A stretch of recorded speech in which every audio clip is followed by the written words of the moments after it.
This is the best information I think anybody could give on this particular situation. So Ryan is with us. Take us through what happened last week and then the analysis of what's really going on, Ryan. Sure. So you had two basically white supremacists, anti-Semitic, anti-Muslim terrorists. I mean, it fits that definition. Shoot up the Islamic Center of San Diego. 3 people were killed. And there's been so much news going on that it kind of faded. But what I was disturbed by, even more so than the shooting, was the reaction by some people, particularly on social media, to it. Some saying, "Oh, I condemn violence, but I kind of get why it happened. They don't get my sympathy." And then other people outright justifying it.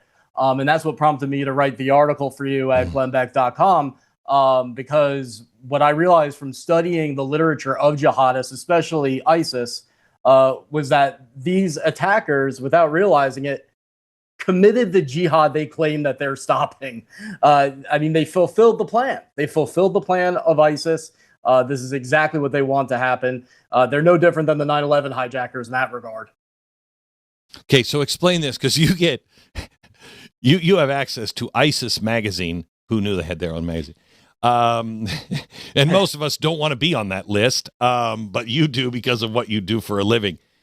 Talk about what you said in the article for glennbeck.com of what they are openly saying has to happen. Sure. So what I just said sounds like hyperbole, but it's actually very literal. So there's an English language magazine that ISIS at least used to put out, and this is going back to like 2014, 2015. And in the 7th issue of it, for 12 whole pages, they go on about their strategy called the extinction of the gray zone. And what they're referring to, destroying the gray zone, is the Muslim middle ground. They basically say there's the people who are engaged in jihad, they're on our side. They're either part of ISIS or they're at least part of the jihad overall. We can work with them.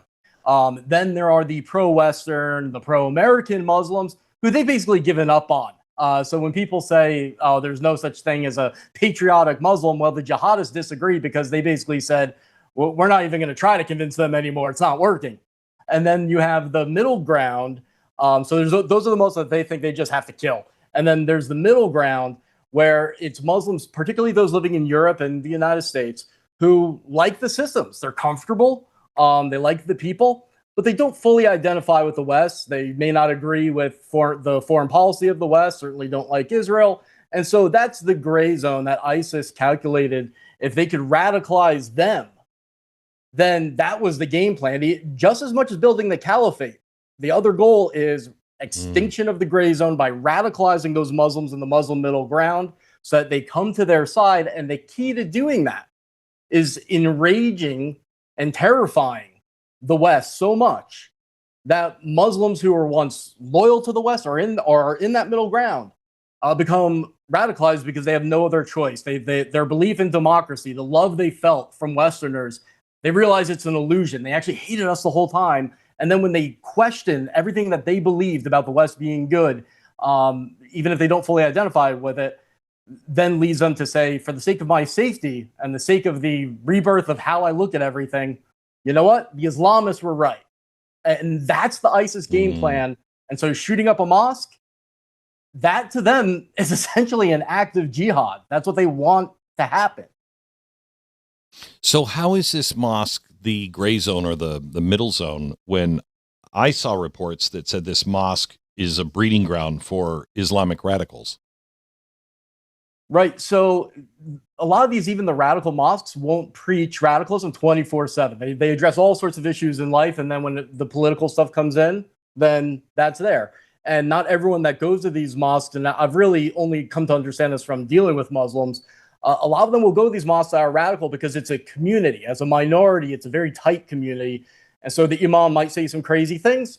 They don't really talk about it. Like that's like kind of your crazy uncle, and you listen to him about other things. And then also you don't know of the people that are going. By the way, anybody judging and saying, "Oh, see, that's you can't accept." Have you ever been to a church like that?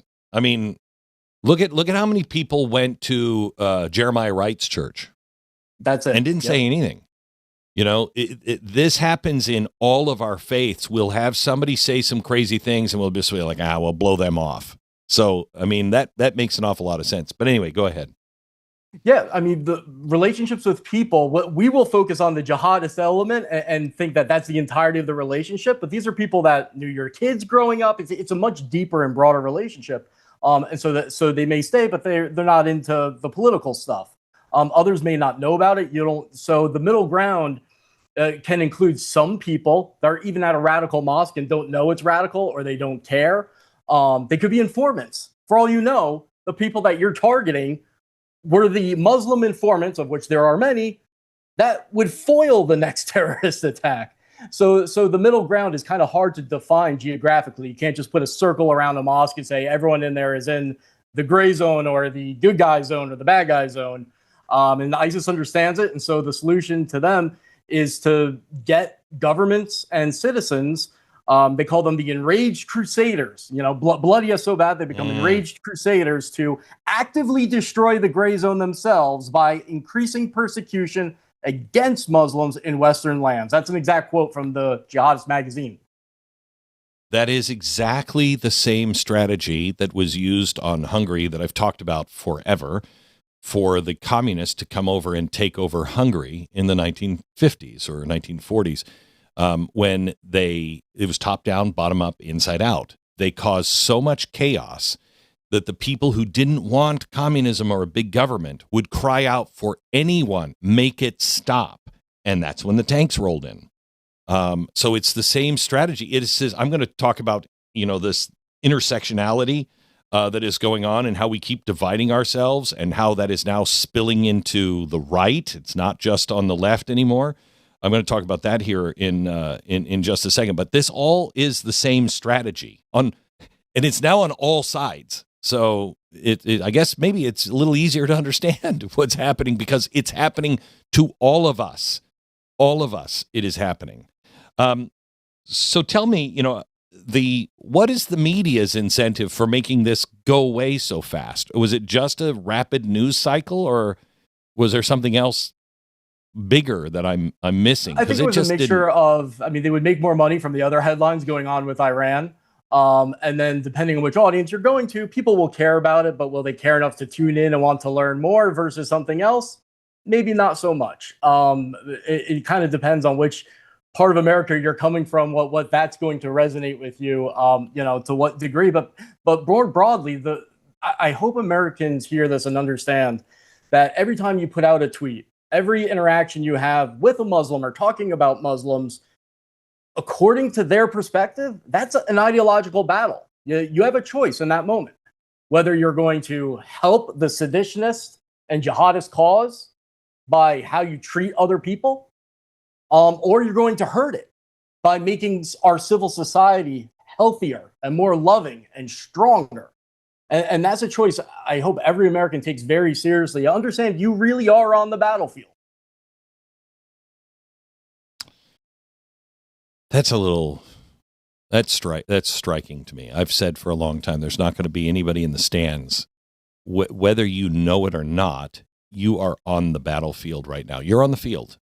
And if you think that I can just stand here and not choose a side, it's not going to work that way. You're already on the battlefield. So which side are you on? And I think most people think that they're still in the bleachers, and they're not. They're not. But every day we act or don't act in a certain way, we're making our choice. I was asked to speak at Tommy Robinson's thing, and I spoke, and they said, you may not ever be able to come back to the United Kingdom again. And I thought, my first thought, just quick thinking, was, I really like England. I want to come back. This isn't my fight. And immediately what washed over me was, this is absolutely your fight. If you don't fight this now, it's going to be left to your children. And it's going to be a lot harder to fight. When we let a few more years go by, it's going to have to be guns, in 10 years. It's going to be an actual hot war if we don't stand up and do the right thing right now. and I appreciate, Ryan, the message here that the right thing is not to pick up guns, because that's exactly what they want you to do. And it's no different than what we've been saying about the left the whole time. They want you to strike. Just think of the Emperor in Star Wars. Yes, pick it up. Strike me down. It's that scene. That's what they all want. It is. Yeah. Yeah, Ryan, that's thank absolutely you so much. true. And they all say this. I mean, they'll say this in their plans and their statements, but there aren't many people aggregating it and putting it all together so everyone sees it. I personally define the enemy as the global seditionist movement at this point, because I think everything is being recalibrated and realigned to where, just like you said, there's elements on, I call it the seditionist left and the seditionist right, and then the Islamists that are really just so common now. I don't even call it a horseshoe theory anymore. I call it the oval theory. It's not that they're close, it's that they're now basically the same thing. And it's all of them versus all of us with all of our disagreements. And we think it's between, your friendly liberal and your friendly conservative battling it out. It isn't. It's between those that want to destroy civil society in the way that these guys describe, and those that want to save it and work together to make it better, even if you disagree the whole time. And what's interesting is everyone is saying the other side is trying to destroy it. Yeah. Being in England with Keir Starmer talking about how, all these people like me they just want to destroy our society. No, I don't want to destroy your society. I want to help build your society. I'd like you to restore your society. What they're doing is destroying the society. All of these movements are one way or another taking out the pillars of Western civilization, and they're just kicking those pillars out from underneath Western civilization. If you are around somebody who is talking about, what has to happen? We have to destroy this, or we have to destroy this. Or we have to forget about our principles because we have to do this first. You're a pillar kicker. You're on the wrong side. You're absolutely on the wrong side. And hopefully, Ryan, I think you'll enjoy my monologue coming up here in a minute. Hopefully, I'll make that a little clearer on what's happening on our own side here in just a few minutes. Ryan, thank you so much from the Mauro Institute. He's the president of it and counterterrorism expert. Why the San Diego Mosque shooting handed ISIS exactly what they want. You can find that at glennbeck.com. You can also support Ryan at ryanmauro.com.